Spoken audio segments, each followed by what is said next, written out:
Here at Paddy Power, we're the home of the Money Back Special, with some incredible offers every single week. Check out the website or app today. Terms and conditions apply. 18 plus begambleaware.org. Hi there, welcome along. It's the Racing Post Weekend Postcast. Bruce Millington, David Jennings, Graham Rodway and Paddy Power's Niall O'Reilly have got hopefully all the winners, certainly all the wise angles on 8 ITV races on Saturday. Loads more action taking place in Britain and Ireland over the weekend, and a really red hot Group 1 at Longchamp on Sunday, the Prix Moulin. We will kick on then with 4 races on ITV at Haydock, starting with the 150, the Garswood Handicap over 1.6 miles, soft ground, so it's going to take some getting. Niall, how do Paddy Power bet on this one? First in line is our 5-2 favourite. Calculation is 5-1. Elysian Flame 5-1. Moon King 11-2. Alamana 8-1. Ranch Hand 10-1. Trushan 10-1 and 12-1 bar. We have to start with G-Rod, who was in absolutely sensational form on the postcast last week. Well done, my friend. A 25-1 banger. That was absolutely brilliant, wasn't it? I hope you won loads of money. Harry Morals won on Sunday, light of air at Brighton. You know, when everything starts going in, you know, they just keep going in. So that was fantastic. Let's hope it continues. What about the 25-1 shot? How much did you have on? Well, sadly, I was at West Ham's game, and that was a 3 o'clock kickoff there, and kind of got a bit carried away after the game, having a few pints with friends, and completely forgot that it was running. Until, of course, I opened up Twitter in a drunken state about 9:30 and realised I had about 10 notifications saying, well done, what a winner. So, yeah, I had big fat nothing on it, sadly. But I did have a winning day, having backed quite a few of those winners earlier on in the afternoon. Good man. We'll keep it going. Let's kick off with the winner in the 150. The 150 at Haydock, I'm going to go to Trushan for Alan King. Probably one of the better bets on the card. I thought Andrea Zenny is an interesting jockey booking for King. I really like that Zenny, one of the best out there. This one's beaten the same horses the last 2 starts, once at Wolverhampton and then at Foss Lass last time out. I think Caravan of Hope was the horse that he keeps beating, but last time out he did it easier than he had done at Wolverhampton, giving him more weight. The time was really, really good. He looks like he will stay well. He's sire planter, gets plenty of winners on soft ground, so I don't see the testing conditions being an issue, and I think he's a rapidly improving type, Trushan. DJ, are you confident about this weekend? You're going to be tipping loads of winners for us? Yeah, I love the race on Saturday, yeah. A couple of cracking cards. I love when the really good race courses have meetings like Ascot, Haydock.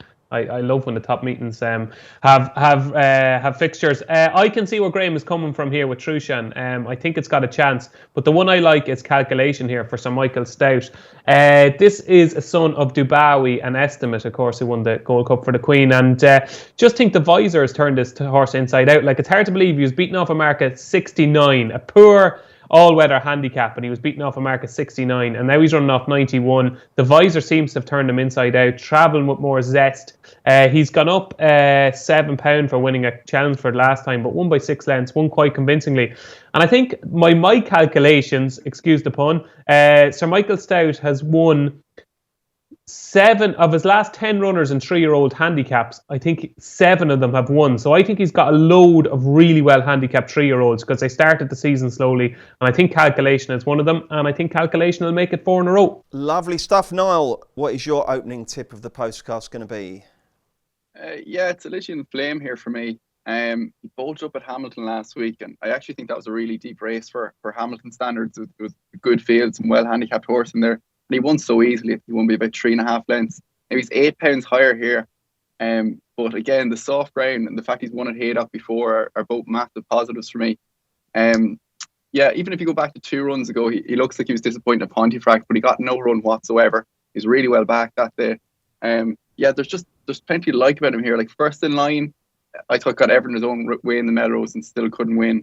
So yeah, he wouldn't be one for me at that type of price. So yeah, the Elysian Flame for me. Okay, we're off and running. The 225 at Haydock is the Unibet Mile, registered as the Superior Mile, you'll know it as. It's a Group 3 and it's over a mile. And Niall, how do Paddy Power bet on this?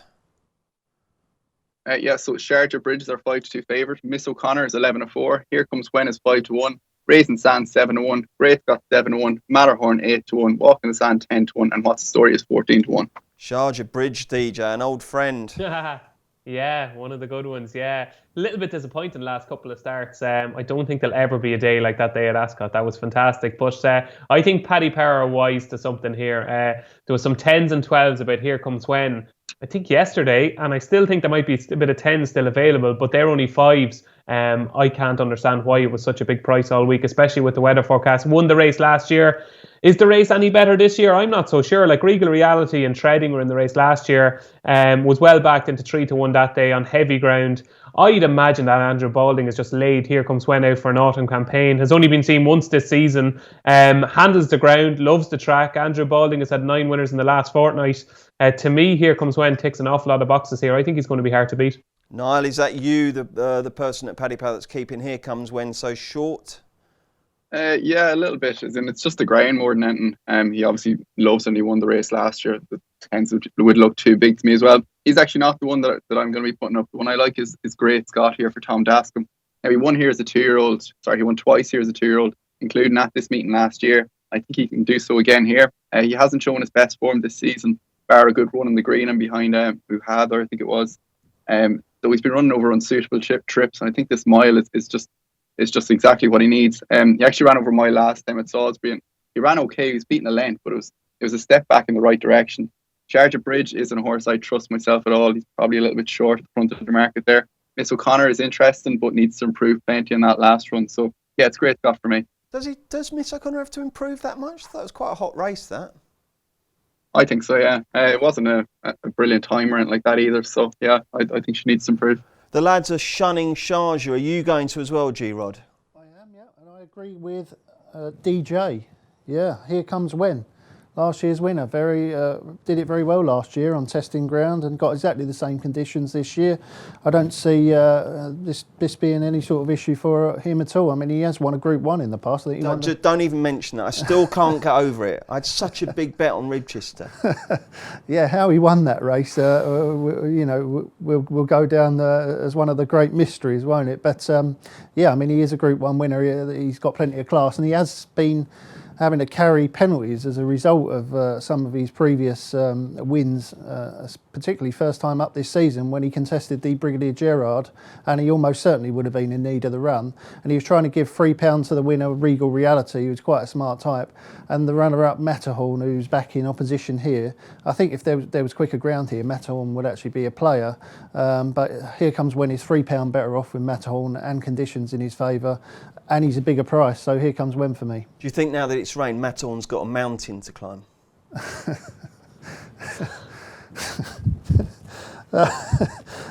move on. 3:35, it's the Old Borough Cup, another stamina test over 1 mile and 6. Niall, give us a show and then give us your idea of the winner. Yes, so Rishun is our 4-1 favourite. Corelli is 11-2. All Right Sunshine 7-1. Garbanzo 8-1. Blakeney Point 9-1, Time to Study 9-1, Melting Dew 10-1, and 14-1 Bar. Yeah, the one I quite like, he's heading the market here is Rishun. He won this last year very easily. I think he's just got a massive chance of winning again. He won it off 90 last year. He's about £3 higher this year. I think he's off 93. He ran an absolute cracker in the November Handicap last year. It's actually worth watching the race back to see how well he ran. That was off £1 higher, so he definitely looks well treated to me. His trainer trains 3 in the race who all look with chances. And I think the fact Jim Crowley's on this one would suggest this has obviously definitely got the best chance. It would just make a lot of sense that they would have targeted this race and then go November Handicap again. So I think it's been a long-term type of plan. Yeah, I think he'd take a lot of beating here. Okay, G-Rod, who's your fancy? Blakeney Point for me. Another one. You've been to Paul Keeley? Alan King. Why? Has he tipped this one? I played golf with him at the start of the week. He said, you must back Blakeney Point. Did he really? Yeah, he did. Well, I suppose that's a positive, really, isn't it? Given Keelsy's a fair judge, I suppose. Absolutely loves a bit of cutting the grounds, got some good course form, and I thought ran very well last time at York, over 2 miles behind Eddystone Rock. Now, that trip definitely stretches him. Most of his best form is actually 1.5 miles, although he has won over 2. I think 1 mile and 6 might well be ideal at this stage of his career. My only slight concern is that last time at York he did hang to the left quite badly in the closing stages. And I don't think you're going to want to be on the far side at Haydock if the ground's testing. They usually race sort of middle to stern side. So I hope that he doesn't end up, hanging all his chance away to the far side rail. But I suppose that's a chance you just have to take with him. He's a big enough price, and he's on the way back, and he's well handicapped. Keel says he's got amazing September form as well. So I had no idea about that, yeah. There you go. Okay, DJ, who's your selection? Oh, I'm gutted here. I'm going to try and show you my notes. I don't know if you can see them there. Thunder Stolen. Oh my God, I can't believe this. And I thought you might come to me first, but you came to me first in the last race. This is possibly my strongest fancy of the day, Blakely Point. Look, started the season off 105, down to 99 now. Like, it was a big price for that Sky Bet handicap at York last time. Traded a low of 11-4 and running. Just, I don't know if it was more a case of hanging or just caught on the wrong part of the track. Had to make its ground up on the far side. Was away from all the traffic and away from all the action. I thought it was going to win a furlong out. Wasn't beaten that far. That September form, 5 of his 7 wins have been in September. And if you look at him, like, he's even won around this date as well. He's won on the 3rd of September, he's won on the 10th of September, he's won on the 15th of September. His last 2 wins have been on soft ground. 1 mile 6, Haydock, soft ground. I think is absolutely perfect for Blakely Point. James Doyle takes over in the saddle. To me, I'd have him very close to favourite. I think he's going to be seriously hard to beat. Lovely, excellent. 2 very strong votes for Blakely Point. Right then, the highlight of the Haydock card takes place at 4:10. It's the Betfair Spring Cup. Over 6 furlongs, we've lost 2 of the big bill toppers here in 10 sovereigns, and this morning advertisers come out as well.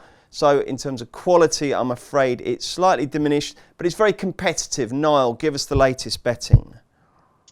So Cadem now heads our market at 5-2. Dream of Dreams is 7-2. Hello Humes in 11-2. Fairyland 7-1. Brando 8-1. The Tin Man 10-1. Wildpath 10-1. Invincible Army 12-1. So Perfect 16. Forever in a Dreams is 28-1. I'm sorry, Major Jumbo 50-1. Okay, we're not going to pretend it's the greatest run in this race ever, but a winner is a winner and it's competitive, like I say. So G-Rod, who's going to pass the post in front? I'm going to back the German horse Waldfap, or Waldfad, or whatever it's called. Well, what is it called? It's called Wald P. Fad for D. Moser. No idea of his first name either. But I do like Andrea Zenny, as I've already said. He gave it a cracking ride to win at Newbury on soft ground a couple of starts ago when he handed an absolute thrashing to Cardem, who is favourite for this race. And Waldfat is now 4 times the price of Cardem after Cardem's win in the Stewards' Cup. Now, of course, Cardem was given a lot to do that day. He came from right at the back of the field. He found trouble in running. There's lots of arguments to suggest he should have finished closer to the selection, but that's done in by the fact that there's a big weight pull. I think he was giving him £8 at Newbury, Waldfat, and now he's only giving him £2, so he's £6 better off, despite the fact that he thrashed him. I don't understand the huge disparity in price. It can only be due to the fact that Waldfad was second last time out in Germany behind a horse called Royal Intervention, who's trained by Ed Walker. But I don't think that was a bad run at all. The ground was described as good, I think, so I'm convinced he wants it softer. And Royal Intervention's got some fairly strong form in Britain anyway, having run well at York, and then he didn't stay behind Bilston Brook in that race at Goodwood. So I think the Royal Intervention might well have been a player in this race if that had turned up here anyway. So with the conditions going to be really testing, I'm going to back Ward P. Fad. Wald Fad, we'll call him. I prefer Ward P. Fad. Well, yeah, but if you're trying to have a bet, I don't think anyone will. No one's going to understand you, are they? No. No. Wald Fad. DJ, who's your selection? I fancied Hello Humes in before 10 Sovereigns that advertised came out of the race, so obviously I'm even sweeter on him now. Just love his profile. Obviously when he was 3rd in the Commonwealth Cup at Ascot, he completely missed a break. I thought he ran a cracker that day. He was only beaten 1.5 lengths by advertised, and such a clever, shrewd decision by Kevin Ryan to say, no, we're going to miss the next 2 months. And we're going to aim him at the Spring Cup, and then we're going to go on to the Champion Sprint at Ascot, because the likelihood is there's going to be cut in the ground. And I just think he's a horse that's more than capable of handling this ground. Like, he won at Maze on the feet on his final start last season on really soft ground. Came back this season, and that Sandy Lane performance, I know Calix wasn't right that day, but the way he travelled and the way he quickened, on this sort of at Haydock. He posted an RPR of 114 that day, an RPR of 113 in the Commonwealth Cup. To me, I think we're only going to see the best from him now that there's cut in the ground. I think he could win both of these races, and I can't wait to see Helen Williams in. James Doyle taking over is obviously a plus as well. To me, he ticks so many boxes. And Niall. This is actually my strongest fancy of the weekend. I've been chipping away at Kempton for a while. I was going to go in again at the price before the other two came out, but I'll still probably back him if I get a decent price tomorrow. I was just blown away by his performance in the Stewards Cup. The time was awesome as well. It was by far the fastest 6 furlongs run that week, which you'd kind of expect. I think he improved by 15 pounds on that, so I'd be amazed if Walpath, I know there's a weight swing, but if Kempton doesn't improve past Walpath from what we've seen in the Stewards Cup, I don't know. I can see the angle for value, but I really think he'll beat him here. He's had one bad run. It was in the Commonwealth Cup where I didn't think he handled the ground. It's interesting, Dark Angels, he's by Dark Angel. They have an absolutely terrible record on the sand-based surface at Ascot, so I don't think he handled the track. It's a feasible excuse for me. He then ran a really good race, as I said earlier, behind Wildpath. Probably should have beaten him when you have a look at sectionals. He then improved in the Stewards Cup, as I said, but even if you go back to his early days, he was beaten by Kempton on debut. And if you watch that race back, he was keen for about 5 furlongs, so he did remarkably well to get as close as he did, I think. Well, it's 11 lengths, but he still ran a cracking race.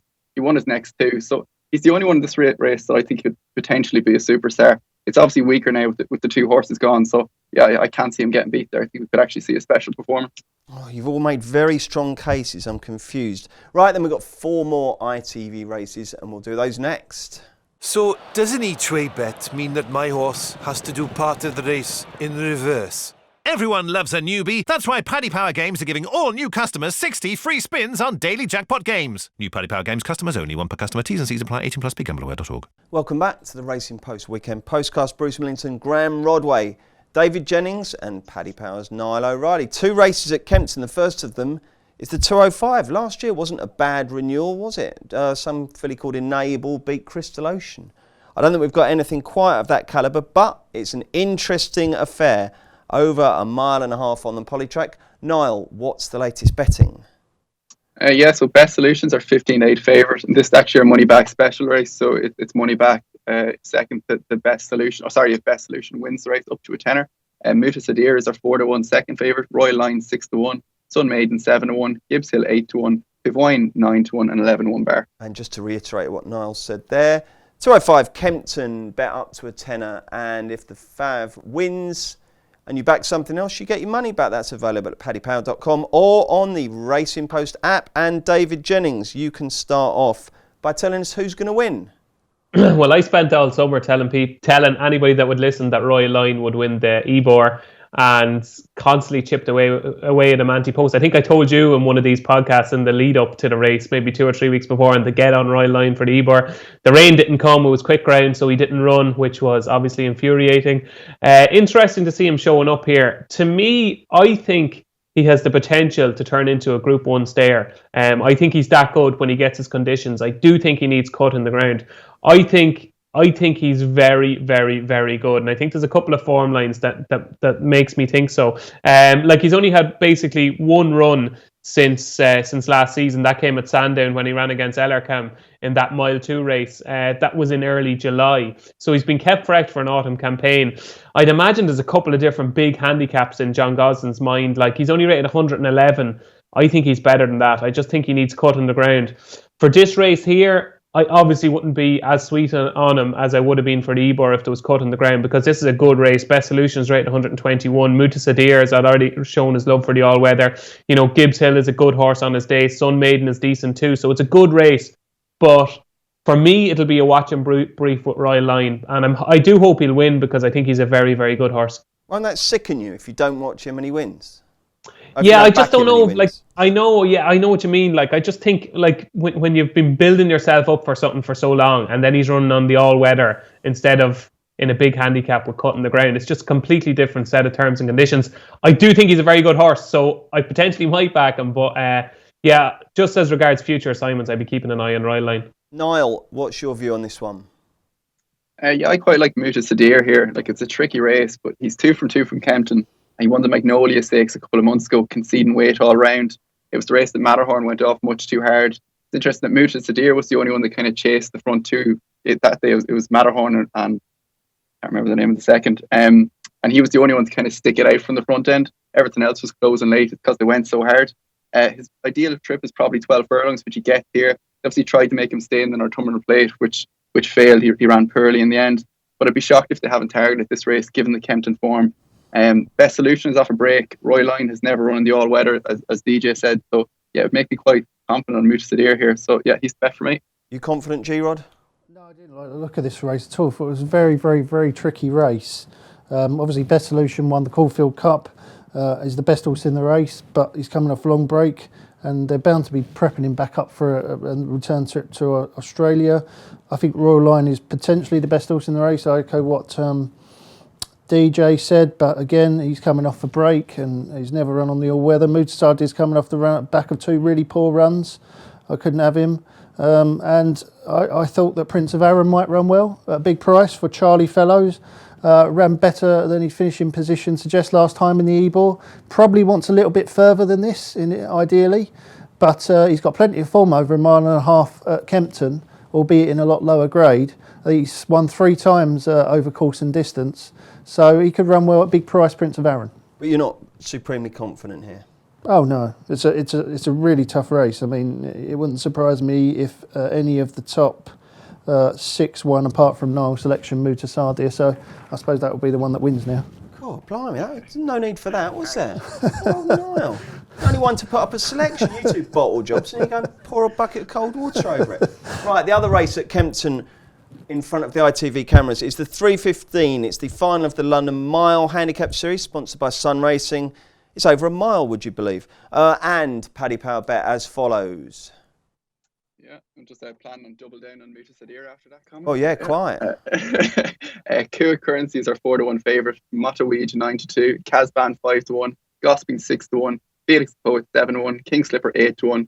Free Rolling 12-1. Arigato 12-1. Mayfair Spirit 12-1. Directory is 14-1. And Family Fortunes 20. Blimey, this doesn't seem easy. Noel, you can go first. Yeah, this is the race that I spent by far the least time on. The one I came down on was King Slipper for Clive Cox and Hector Crouch. He ran poorly, but it was on turf last time. He was beaten about 2.5 lengths by Power of Darkness at Salisbury. All his previous best form was at Kempton, so that obviously bodes well for this race.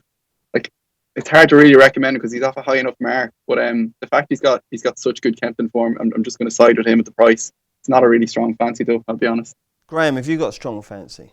Yeah, I thought this was really straightforward. Gossiping for Gary Moore.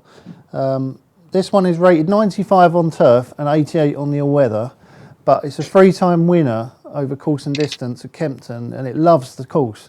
There's absolutely no way in my mind that this horse is a worse horse on the all-weather than he is on turf.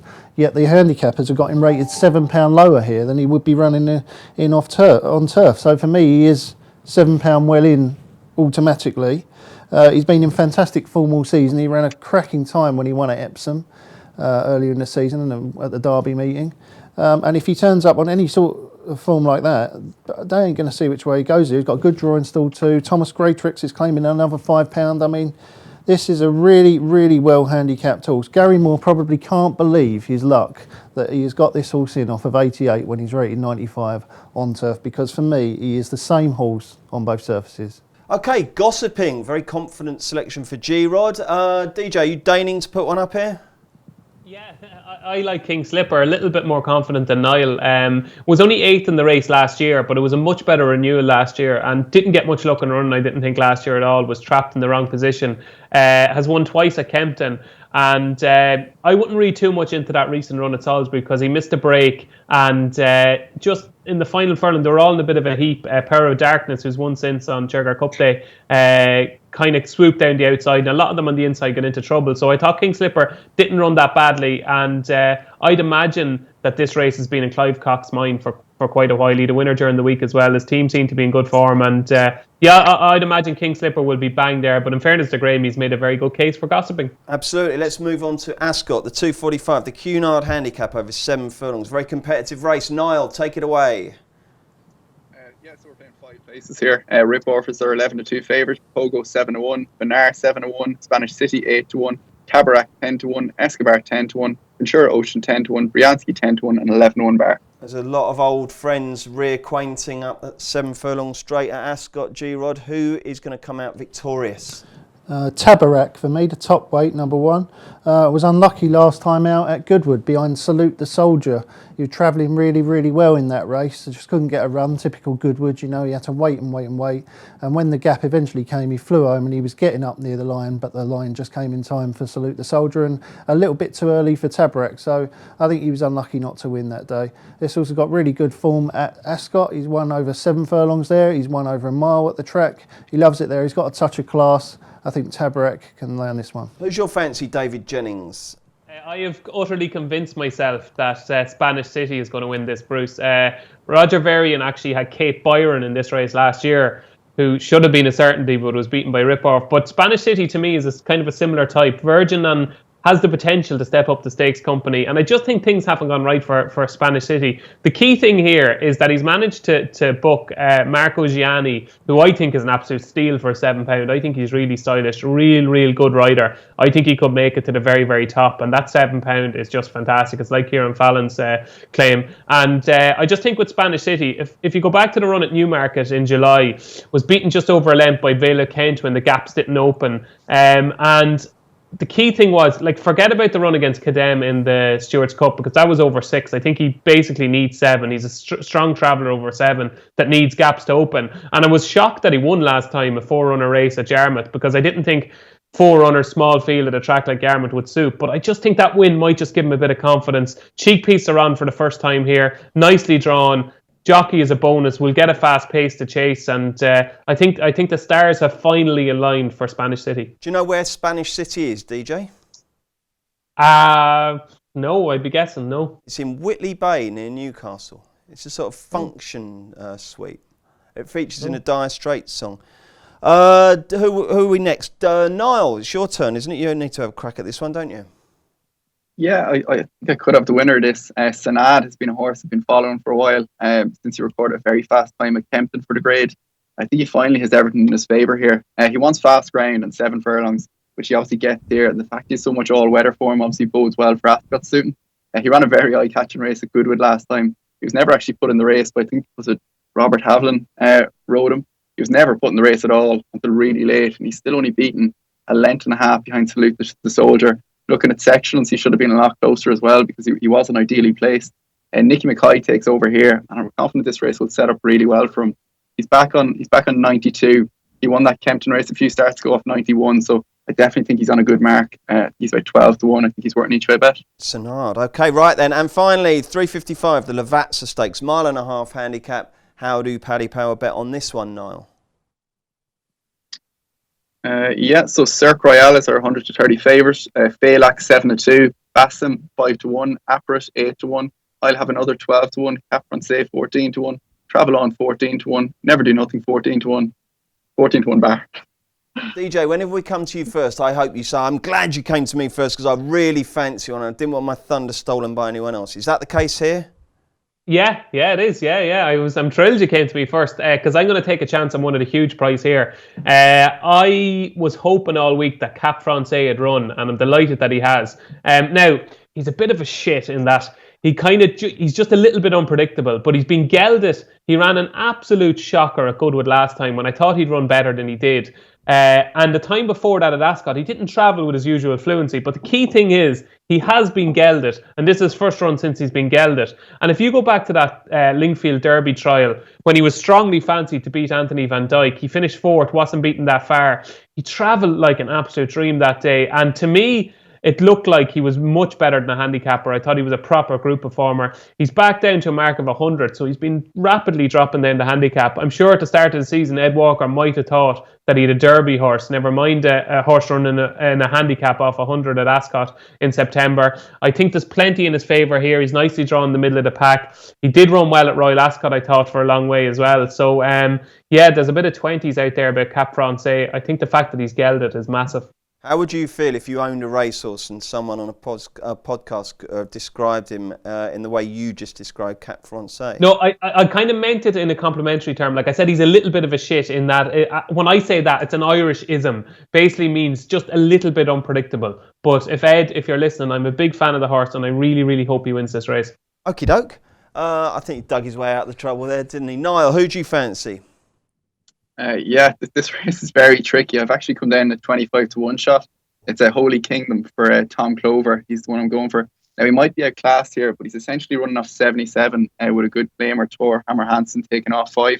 I think this race could really suit. He disappointed last time at Newmarket, though. He raced against a track bias that day, so I'm willing to forgive him that. Prior to that, he recorded a very good time when he was second to a horse called Gravitas that was really well handicapped for Mark Johnson, who actually hasn't ran since. He's drawn high here, which is actually an advantage at Ascot. Anything drawn, like I think Stall 1 has a really terrible record over this trip. I think Phalanx in Stall 1. You don't really want to be drawn low over this trip at Ascot, so high's the place to be, and that's where he is. He hasn't had many career runs to date, and he's quite unexposed over this type of trip, so I think he's worth an each way bet at the prices. The other one I strongly considered was Cap Francais, because I really fancy him with Goodwood and backed him there, but I just couldn't see anything in that run. And if he wins and I don't have a saver on, I see that, but I'm not 100% sure that's going to make a huge. It could do. It's just there's not enough for me to have a decent bet in him. I will have a small saver, but the main bet is Holy Kingdom each way at 25. To be fair, the quality of DJ's writing improved when he was gelded, so it does work. Graham, the lads have gone for massive prices. What are you going to do? Don't waste your time backing those big prices because the favourite will win this race, Cirque Royale for Charlie Appleby. I mean, this is a group horse in a handicap, but there probably are about 4 or 5 potential group horses in this handicap because it's always a hot race every single year. But this one absolutely bolted up at Lingfield last time out on the all-weather, winning by 7 lengths and could have won by a lot further. The handicapper has just had a guess, basically. I have no idea how good he is to stick him in on 96. Well, I reckon he's at least 110. So if he's 110, he'll bolt up. I think Cirque Royale will win this. Excellent. Right then, okay, let's see what the lads fancy elsewhere. We've got the other non-TV races at Ascot and Haydock and Kempton as well. They're racing at Thirsk, they're racing at Stratford, Wolverhampton, Navan and Wexford. DJ, how many have you got in your roundup? Oh, I didn't think you were going to come to me first. Just 3. Go on then. 3. Okay, in the 3 o'clock at Haydock, it's a listed race over a mile. I think He's a Keeper could win this for Tom Dascombe and Richard Kingscote, and it gives me another chance to spout about that unbelievable Richard Kingscote stat at Haydock. I think if you backed every single one of Richard Kingscote's rides at Haydock, I think he's plus almost £80 in profit for every single one of his rides, which is like 600 and something rides. Like his record at Haydock is absolutely phenomenal. But I thought this He's a Keeper was seriously impressive last time. Was just beaten on debut. Looked a horse with loads of potential on debut and just seemed to have learned plenty from that experience. Both runs have been at Haydock. Seemed to love the step up to a mile on soft ground last time. Posted an RPR of 85, which leaves him with a bit of improvement to find. But I think soft ground and a mile at Haydock, when horses prove that they can cope with that, I think it's huge. One other one at Haydock later on in the. I'll just get the time of the race now. I'm going to chance, it was a non-runner when I put it up on the podcast 2 weeks ago. I'm going to chance Broken Spear in the 4:45. So I still think has a race like this when there's a little bit of cut in the ground. I think he's a bit better than he's shown in his last couple of starts on quick ground. And one other one that's going to be a big price in the final race at Ascot, the 5:05. This Cody time is right down to a mark of 84 now for Clive Cox and Hector Crouch. Travels really well in his races, just needs so much to go right. But I think 5 furlongs at Ascot is what suits Coda time best. And he's been running off much higher marks and much better races. So this is probably his first chance of success this season. So Coda time in the 5:05 at Ascot. All them 3 will be decent prices now. Well done, DJ. Lovely stuff. Now then, Niall, I expect you've sussed something for us. What have you got? Just in the 4:30 Ascot, there's a horse called Glenamoy Lad. It's trained by Michael Wiggum. I obviously fancy one of his in the Clonard handicap as well. This one, it's just a horse I was following last year. He ran in the Stewards Cup where if you watch that race back behind Gifted Master, he was definitely the most unlucky horse in it. Could have possibly won with a clear run, definitely should have been placed. He's actually off £4 lower here. Now, he's had a couple of runs in Maidan, he just didn't really fire over there. He came back at Goodwood, he finished 6 of 7 behind Green Power. That was after a 180-day break, and I presume he needed that. He really wants fast ground and 6 furlongs, which he gets here tomorrow. I've seen one firm going 33 to 1. That is a massive price. Glenamoy lad in the 430. The other one was Born to Destroy in the 240 in a nursery. He ran at the Goodwood Festival in a race won by Homespin. He was third, but he actually went a little bit too hard that day. He then ran in that good nursery at York. He was 9th of 20 behind Oni Madden, but just things didn't really go his way that day. This is a drop in grade for him, and he's on a good mark. So yeah, that's Born to Destroy, 240 Kempton. And G-Rod, you've printed them all out. What are they? Yeah, I've only got 3, but it's funny because Born to Destroy is on my tracker, and I was going to tip him, but then I just had a few alarm bells go off about the fact that it's around the bend at Kempton and it's on the all-weather, and I mean that run at York was an absolute massive eye catcher, and I wouldn't put you off backing Born to Destroy, but that was why I'm not going to tip Born to Destroy, even though he's on my tracker. Anyway, 255. The 255 at where? Navan. I say I always get in trouble when I say Navan. That's not how you say it. No, come on, DJ. How'd you say it? Navan. 255. Only spoofing. Now this one last week. I put this up last week from stall 1 at Sandown, and whether it's a good draw or bad draw, it didn't end up mattering. You're getting some grief over that one. No, I know, but that's complete nonsense anyway. But whether it was a good draw or a bad draw, it didn't really matter because, he got absolutely hammered, didn't he? They all came across on top of him, and he had absolutely nowhere to go, and you can completely forget the run. And the case that I was making for only spoofing before that race was that he absolutely must have a stiff 5 furlongs. Now, the stiffest 5 furlongs in Ireland, Navan. So only spoofing for me in the 255, Navan. Graham, Yeah. you forgot one crucial point that would have added serious substance to your argument there. What?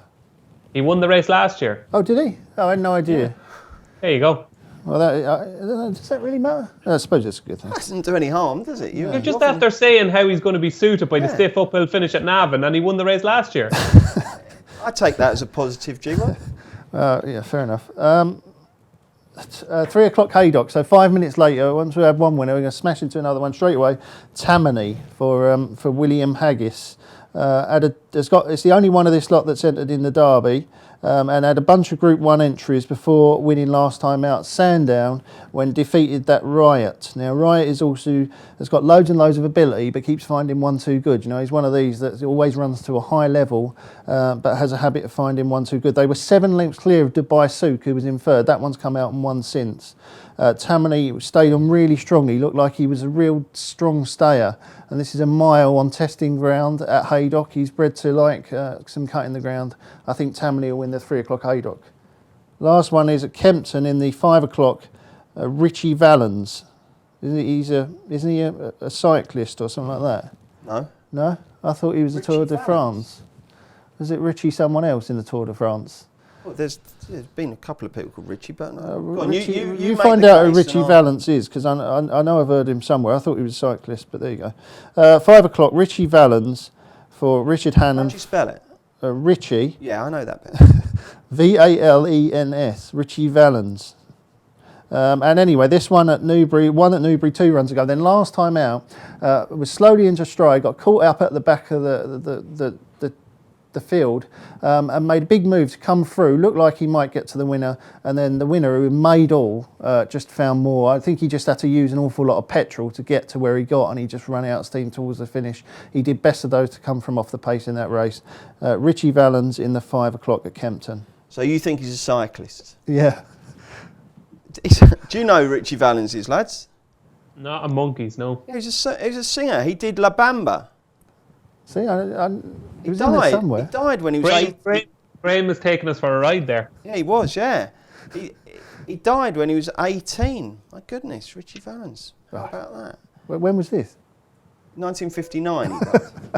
I was born in Crash 1983. in the Tour de France. I don't know what happened there. Oh, death. Hang on a sec. Oh, a plane crash. Oh. Awful. Anyway, Richie Valens.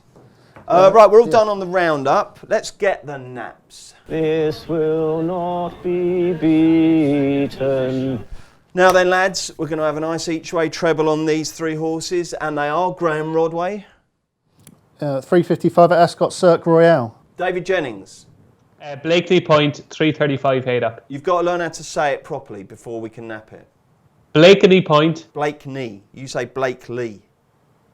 Oh, did I? That's Blakeney. Right. Blakeney I thought Point. there was an E in the middle, though. Is it not Blakeney, no? Blakeney. Which big race did Blakeney win in, I think, 1969? The Derby. Well done. And Niall O'Reilly. I guess.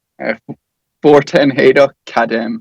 Excellent Cadem. stuff. Yep. Well done, lads. Let's do Sunday next. Check out Paddy's Rewards Club. Simply place 5 bets of £10 or more across any sport in a week, and you'll get a free £10 bet the next week. T&Cs apply. 18+. BeGambleAware.org. Welcome back. It's the Racing Post Weekend Postcast. Bruce Millington, David Jennings, Graham Rodway and Paddy Power's Niall O'Reilly looking ahead to some decent action on Sunday for once. And we will start with the big race in Paris. At Longchamp, it's the Prix Moulin. Takes place at 3:10 over a mile. Very, very competitive. Lots of familiar names here. Let's get the latest betting from Paddy Power. Yes, so Romanized are 11-4 favourites. Circus Maximus is 4-1. Phoenix of Spain 11-2. Shaman 13-2. Line of Duty 8-1. Delaware 10-1 and 12-1 Bar. Okay, this is a race, Niall, isn't it, that shows possibly that the mile division this year isn't stellar in terms of quality, but it's competitive, isn't it? Who's your selection going to be? When you see Romanized 11-4 favourite for this type of race, he's a very admirable type, but he's no superstar really. He's been very disappointing, but I'm just going to take a chance on Phoenix of Spain. He's got no excuse for the last run. The previous run, Lope de Vegas have a poor record at Ascot. I kind of always read into that. And I'd forgive him that run. They said he came back sore. He may have needed the Goodwood race. He ran okay, shaped quite well. But if he can get back to anywhere near that curve form, then the 11-2 would look very big for me. I'm not 100% sure what the ground's going to be like, but if there's a little bit of ease, which there should be in France, I think that'll definitely suit him. Him for me. Okay, who do you like, G-Rod? Yeah, it's funny, isn't it? DJ and I both sat there in the last podcast when Romanized won that Group 1 in France, and we both said, it'd be fantastic if Romanized could win a Group 1 like this, but we just don't think he's quite up to it. But it'd be great for connections, and then he went and did it. And then you look at this race and you think the same. It would be great if Romanized could then win again in this race, but there's just some sort of alarm bell in the back of your head that goes off and says Romanized is a good horse, but he's not a real top notcher. But then will he need to be to win this Group 1? It's not the strongest, but I can't bring myself to back him at that sort of price, because just in my head he's not that sort of price to win this sort of race. I would probably take a chance on John Gosden's Kick On, who won at Salisbury last time out, beating Accidental Agent, who is obviously a smart type on his day, and that Flashcard was back in third. That travelled through the race quite nicely. Obviously needs a massive improvement to make it up to Group 1 level, but John Gosden doesn't call his geese swans. He knows when he's got a good horse, and he's throwing this one in at the deep end in Group 1 company. I don't think he'd be doing it unless he thought he was going to run well. Okay, DJ, I fancied Circus Maximus. None of you do so far, do you? It has a big chance. Solid option.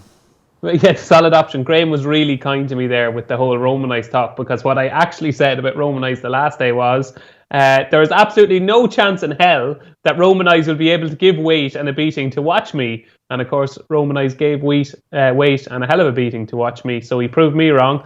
Spoke to Ken Condon during the week on a news shift, says he thinks he's improved again.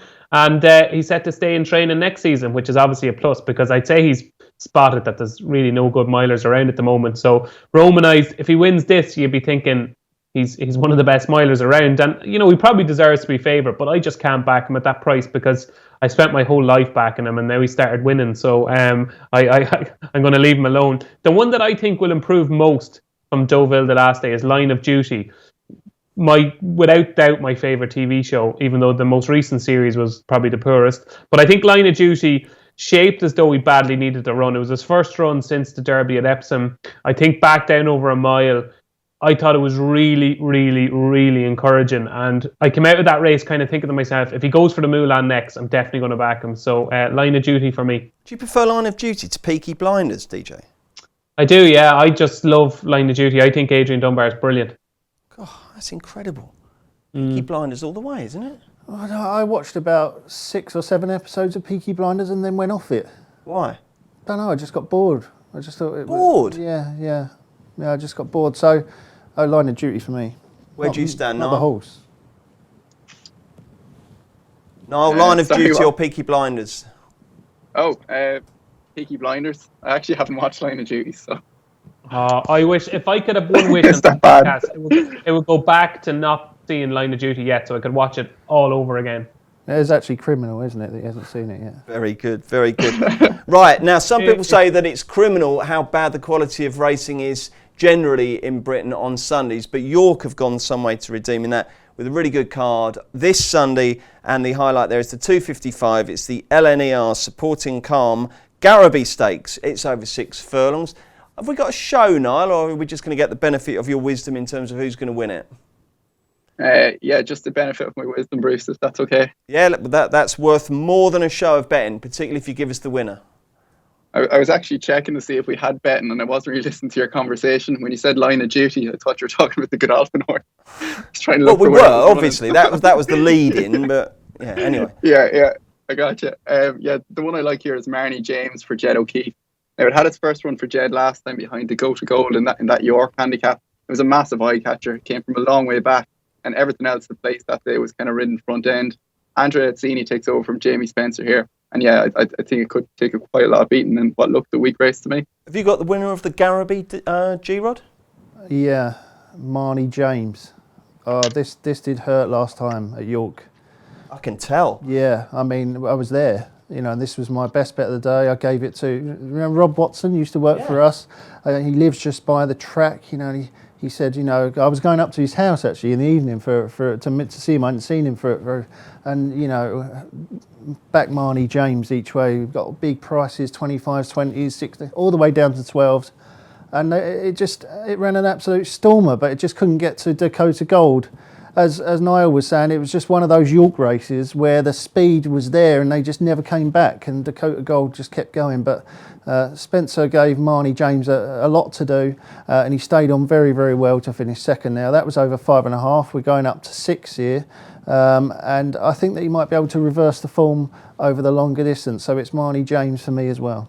2 for Marnie James. Is it 3 for Marnie James, David Jennings? Yeah, 3 for Marnie. The worry is that he's never won over 6. All his wins, I think he's at 5 or 6 wins over 5. So I know it looked like he badly needed the 6 last time, but that would be a little bit of a concern. But it was a cracking run, and I know on ratings he's badly in at the weights, but if he was rated 106, 105 a couple of months ago, so I wouldn't worry too much about that. And second run for the stable as well, so it's 3 of us for Marnie James. Okay, they're also racing at Fontmore on Sunday, and it's the start of the Listowel Festival. I think, G-Rod, you're all out of tips now, aren't you? So let's see if the lads over in Ireland have got anything for us at Listowel. DJ, anything?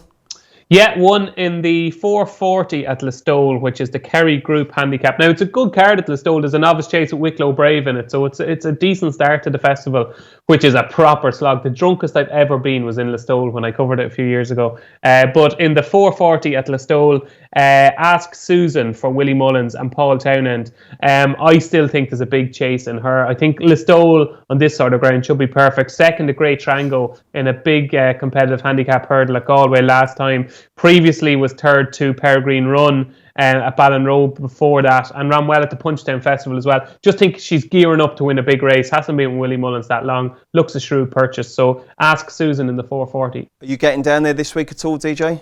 Think so, Wednesday and Thursday, yeah, but I won't make the same mistake I made a few years ago. I actually woke up, the only time it's ever happened to me, I don't know if it's happened to you, I would be quite a sensible drunk. Like, I'm pretty similar now to how I'd be after 6 or 7 pints, but I woke up somewhere, walked outside, had no idea where I was in a hotel, had to go back into reception in the hotel and go to your man, I'm really sorry, could you tell me where I am? And he goes, you're in Ballybunion.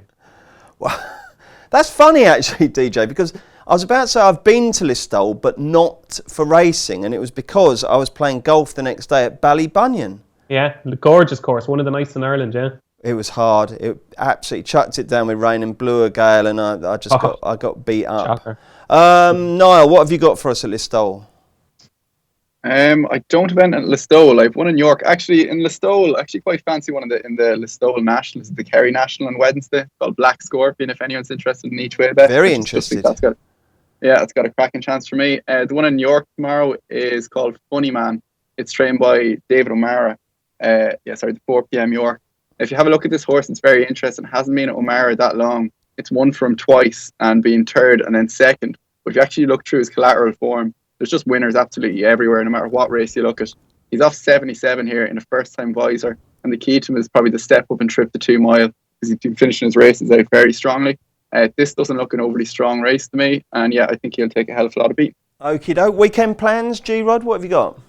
I am working all weekend this weekend, so live tips that Saturday and Sunday. Race day live at racingpost.com if you want to ask me any questions. And you guarantee an answer, don't you? I try my best. Okay. Yeah. Good. DJ, what about you? All work and no play? Yeah, working in Navan tomorrow, and I'm on a new shift Sunday, so busy weekend. Okay, and what about you, Niall? I bet you're hard at it as well, aren't you?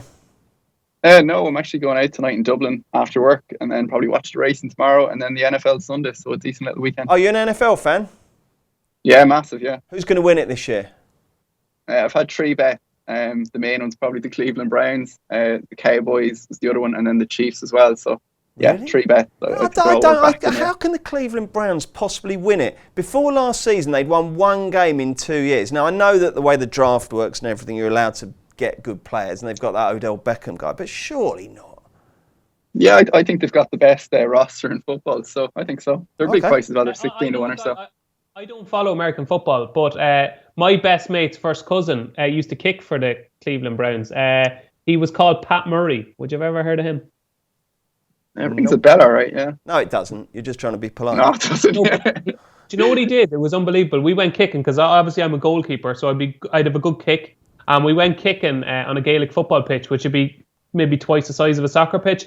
And he was able to score a point off the ground from the opposite 65, which would be roughly maybe the length of a whole soccer pitch. It was incredible. Really? And it's the hurling fight. They're replaying the hurling, aren't they? Because there was a draw. No, that's the football. Oh, sorry, the Saturday football. week. So it's Kerry v Dublin, isn't it? Have you got a bet for us on that one, DJ? I have an unbelievable bet for you on that. I'll tell you what, no, I'm going to do that thing. I'm going to be a bit clickbaity. You've got to buy the Racing Post to get DJ's best bet for that, okay? Right then, thank you very much indeed, chaps. Don't forget, if you enjoy these shows, please make sure you rate, review and subscribe wherever you are. If you're watching on YouTube, we'd love you to join in. Post your best bet of the weekend. One of us will have a little look down all the comments on Monday, and you never know, if you nail a big prize winner, we'll give you a shout out on next week's show. Maddie is back on Monday to look back at the weekend and look ahead to more great action, including Listowel Festival next week. And then we're back next Friday for a real blockbuster, because we've got the St Ledger, and we've also got Irish Champions Weekend. That should be superb. Until then, we'll see you soon. Paddy Power Games has over 250 of your favourites to play online, and we're going to attempt to name them all in this 10-second ad before the T's and C's kick in. There's Blackjack, 18+, begambleaware.org.